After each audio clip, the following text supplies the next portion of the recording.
The topic of our today briefing is the destruction of Russian economy under sanctions in response to the Russian aggression against Ukraine. The standard of living of ordinary Russians has fallen to the level of 90s in just 2.5 weeks of Russian invasion in Ukraine. Russia is on the brink of default and economic collapse. When Putin began war against Ukraine, he didn't expect such a reaction from Ukraine and the world. He didn't count on such a level of destructive international sanctions and such behavior of international companies, which, even without being in the zone of sanctions, still based on moral and practical business reasons, decided to leave the Russian market. Putin thought that everything would end quickly and that serious sanctions wouldn't have time to be imposed, and that those that were imposed would be quickly lifted in the new reality. But that's not what happened. Today, I'm urging my Western colleagues and convincing them that new sanctions are indeed needed as quickly as possible. We are grateful for what have already been done, but we cannot stop. Then it will be too late. New sanctions need to be imposed now, and more new sanctions need to be developed at the same time to further increase the pressure. In the 18 days of Russia's invasion in Ukraine, the international community has already imposed 3,612 restrictive measures as punishment for violating international law and attacking Ukraine. Together with the sanctions imposed since 2014, the total number of sanctions against Russia is 6,366. At this point, Russia has beaten Iran and North Korea in sanctions imposed against it and has become the sub-sanctions leader of the world. Russia has literally become the world outcast, a toxic country that the world is turning its back on. Because of the sanctions regime, Russia's economy is in decline, and the ruble has fallen into the abyss. They are trying various tricks and stabilize ruble, but they won't be successful because we have agreed with our partners to block the reserves of the Russian Central Bank. That was not easy. The only thing that was more difficult was convincing our partners to cut off Russian banks from the international payment system SWIFT. Nevertheless, we did it, and the central bank's reserves in euros and dollars have been blocked. We are actively working on closing all the ways to avoid sanctions. To do this, we are working with our partners from the EU, the United States and the United Kingdom to use their influence on third countries through which Russia is trying to avoid sanctions. We are also working to ensure that the cryptocurrency business doesn't become a safe haven for Russian money. Russia's ability to sell gold is also blocked. We block their attempts to take money out to third countries through restrictive business schemes. Our position is simple. If you cut off the oxygen from the Russian economy, then do it completely. This is the only way to stop the aggression by creating internal pressure on President Putin. As long as Ukrainian children are dying under Russian bombs, sanctions are not enough. I often hear from my colleagues, we have already imposed an unprecedented sanctions regime. We need to pause and see how it works. My response to this argument is that as long as the war continues, new sanctions must be imposed. We have a definite list of sanctions that we want to see imposed, and we are strictly following it. Now we are on the verge of the fourth round of the EU sanctions. These will be the sanctions against individuals and legal entities, also against a number of large Russian companies, with a particular emphasis on the military-industrial complex. The US, the UK, Canada are already rejecting Russian oil and coal. We are actively working to make the EU countries stop using Russian energy carriers. The biggest problem here is Germany, for which this is an extremely difficult decision. We are working with them, and we hope that they will listen to us and that solutions will be found that will balance Germany's energy balance and cut off Russia from making money from gas and oil supplies to Europe. Today, Russian oil and gas are soaked in Ukrainian blood. Every dollar for them is a dollar for the war machine of the Russian Federation, which commits war crimes, crimes against humanity, and has destroyed European security. Once again, I call on world governments and companies to stop buying Russian oil and gas. We also insist on closing the world's ports for Russian ships and refusing to process in ports the cargoes that are sent to Russia and disconnecting other Russian banks from the SWIFT system.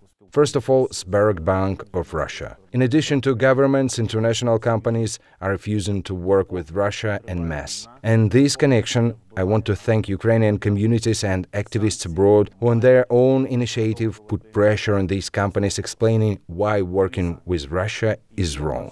Do not stop. International business should leave Russia for both moral and practical reasons. Firstly, it is a blow of reputation because no one wants to be associated with war crimes.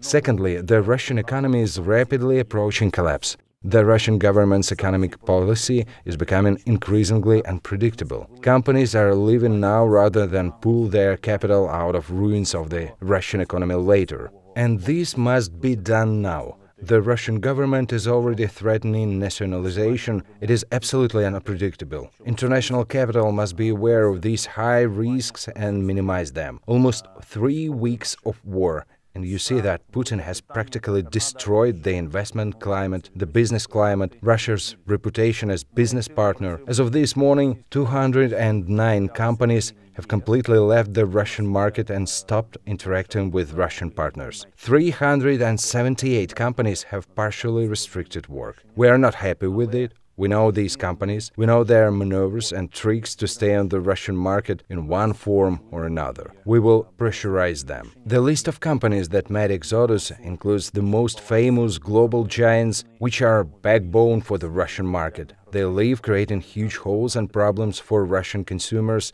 in the Russian market. At the same time, there are a number of companies that have not left the Russian market. They are retail networks, Leroy Merlin, Metro, Auchan, Spar, Car Goods, Pirelli and British Stone Tire, hotels, Accord and Intercontinental Hotel, automakers, Otis Worldwide, Honeywell, cosmetic companies, Oriflame Coty, Philip Morris and many others. I once again implore them to leave the Russian market as soon as possible, and other governments and consumers to boycott these companies until they stop their business in Russia.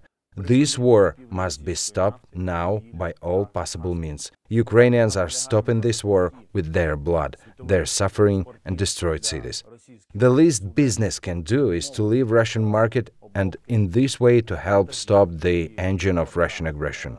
Because of the Russia's economic collapse, the exchange rate of UHA to RUB has become 1.5 times stronger. The devaluation of ruble has caused Russia average salary to drop from $350 per month, when ruble exchange rate will be 200 rubles per $1. It will reach $270 per month. At the same time, the average salary in Ukraine today is approximately $500 per month, and hryvnia doesn't show signs of future radical fall. In this way, Ukrainians will soon live twice as richer as Russians. All of this is the result of the catastrophic and insane invasion of Ukraine by Putin.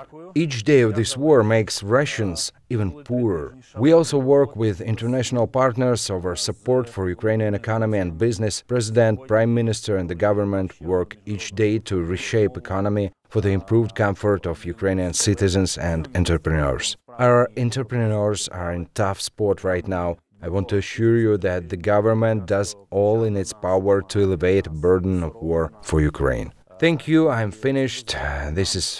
Have been tough 3 weeks of spring. There are a lot of emotions.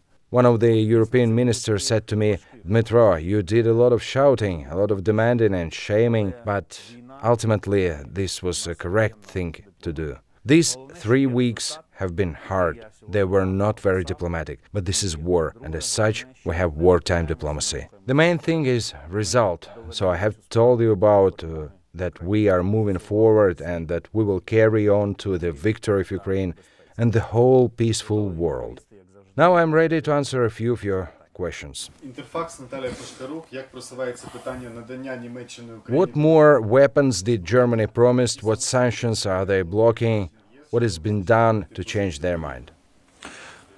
I will not comment on arms. We work with many countries on this issue, and if someone wants to put anything on pause, he faces our strong position on the issue.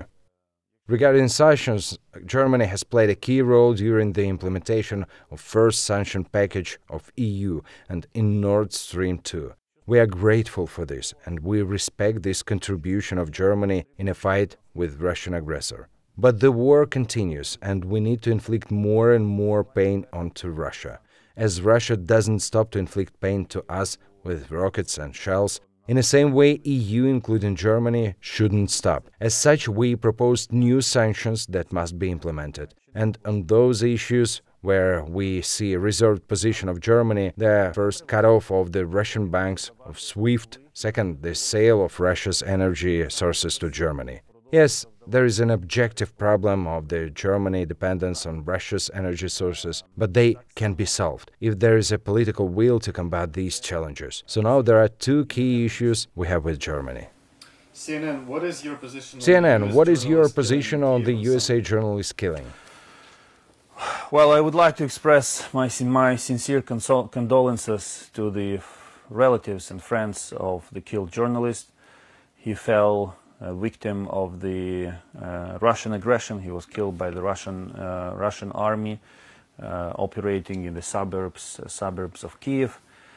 We drew the attention of respective international institutions to this murder, and I welcome the reaction of the OSCE Special Representative on the Freedom of the Media.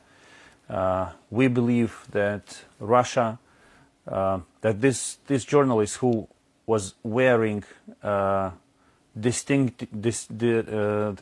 was wearing a helmet, as far as I understand, and the West with press on it. He was deliberately killed, and it's just another barbarian act of the Russian army in the territory of Ukraine, and those who committed it should be brought to an account.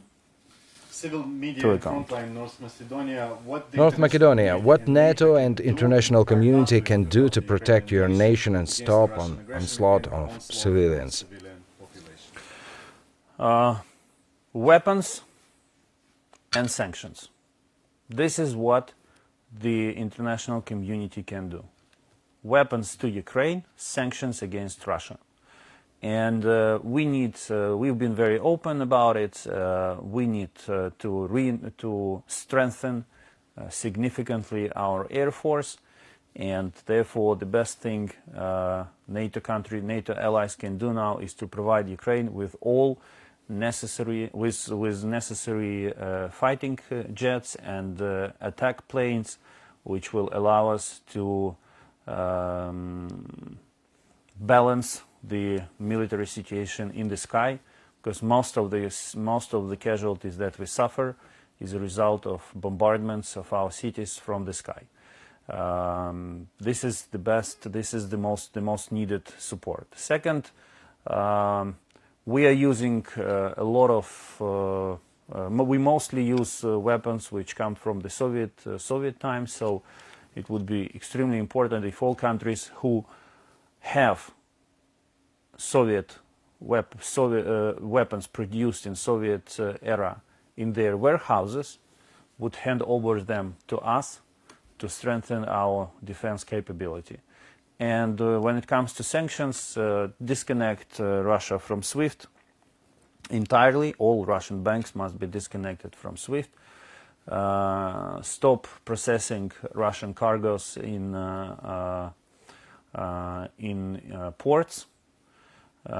Impose full ban on oil and gas and coal from Russia, and there are many other. There are some other things which could be done, especially to impose further restrictions on the financial system of Russia. And the last important element, we expect we do this work, but we also expect our partners to work with third countries who may become a safe haven for Russian money and a channel of bypassing sanctions. These loopholes should be closed, and they should not have any single opportunity to ease the pain they are suffering. Two last ones. The USA, explaining their decision regarding MiGs transfers to Ukraine, said that these jets would not have changed the effectiveness of Air Force, citing their and the Ukrainian experts. Is it there true that anyone in Ukraine signaled US that these jets are not needed? And second, pharma companies are joining in their boycott on Russia if there is a chance that the biggest players would leave the Russian market. The jets are needed. These issues is one of the biggest importance of today's agenda. In the military, there is a discussion in regard what planes are needed for now. But any discussion that Ukraine doesn't need planes are not true. Regarding pharmaceuticals, we call for the same as any other industry. Of course, there is a humanitarian consideration. Medicine is medicine. But our health ministry works with world giants of pharmacy to find optimal solution. Thanks, everyone. Be careful. Victory. Дуже всім дякую, бережіть себе і до перемоги.